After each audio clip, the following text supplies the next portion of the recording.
Here's Brody Brazil.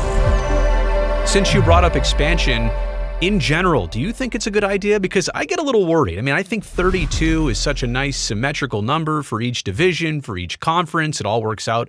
Half the teams make the playoffs right now. I just kind of worry about getting stuck in between 32 and 36 and 33 and 34 and 35 are kind of messy all over again. Where do you stand on just the entire idea?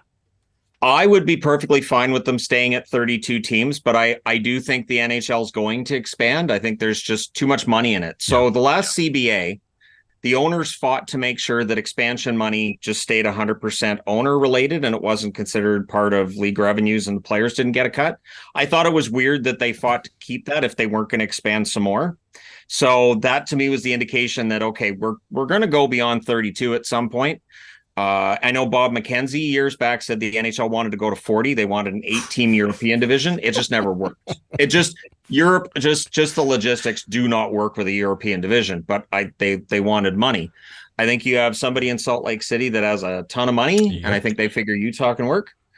Houston, I think they figure Houston's a huge metro that can work, and I think they want Atlanta back. I don't know why they necessarily want to jump in, because if it fails in Atlanta a third time, like that's just the optics of that.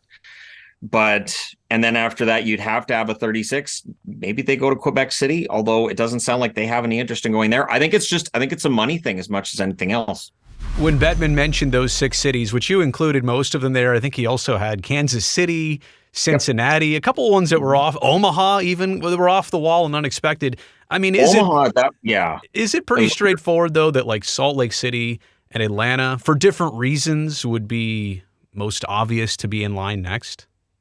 I mean, it makes some sense. Like when Atlanta lost the team, it was that they lost the building. It wasn't necessarily fan attendance that was the problem. It was ownership that was the issue with the Atlanta Thrashers. Yeah. And then they just needed a place to play, and they'd been kicked out of their building, so they ended up in Winnipeg. I think if you have competent ownership and if they own the building themselves, I think it can work.